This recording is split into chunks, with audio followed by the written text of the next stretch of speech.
Hi guys, we're up in the office again this evening. Um, this is a lesson that I normally teach to all my students at Dog Sunday School, or even my one-to-one clients really.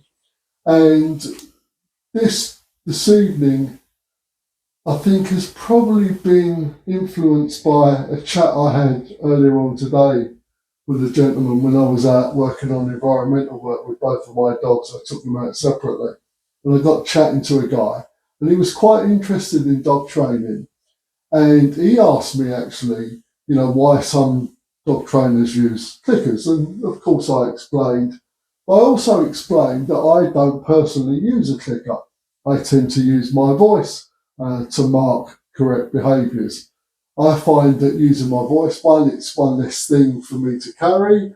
It's one less thing for my students or clients to sort of master, if you like. They're used to using their voice to communicate with their dog. And it forms part of that clear communication system that I recommend that everybody should use with their dogs. I would prefix this really just by saying that I don't just rely on my voice. My communication system is partly vocal or verbal, but other than that as well, it's a lot of physical communication as well as touch. So it all makes up what I would class as a clear communication system when I'm training dogs, and certainly the way I live with my own dog. But I just want this evening to cover two of the more common markers that I use, and I've got them on the whiteboard here. So I tend to, instead of using a clicker, I tend to use the word yes.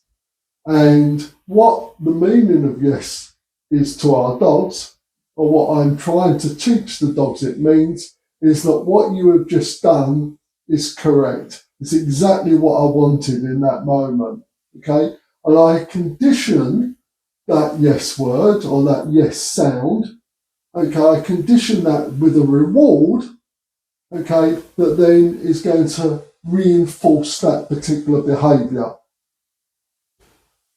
I must stress that it's what you've just done in the past tense, and what that does in effect, that releases the dog then, believing that the exercise is over.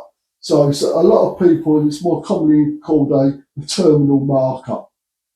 So don't be surprised if your dog moves afterwards. If you say to your dog, sit, and the dog sits lovely and you go, yes, and then you pay him or you reward him with verbal praise or a stroke or a touch, okay, don't be surprised if your dog moves. It's a terminal marker.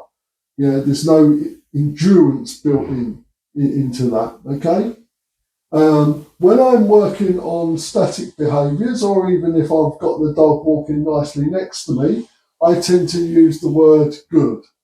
And what good is meant to, what I'm trying to teach the dog good means, is that what you are currently doing is correct, but I just need you to carry on doing it. Okay? Now, what that does, what I do with that, is I then condition that by, generally speaking, that is going to lead to a release, okay, with the yes word, or it's going to lead to a release. I use the word free, and then the dog is actually free to engage in the environment or self-reward how it sees fit, again, to reinforce that continued behaviour. So I hope that's clear. Just two of the markers I use. Yes, what you've just done, and good, what you're doing is correct, but I need you to carry on doing it. Cheers, guys. Bye-bye.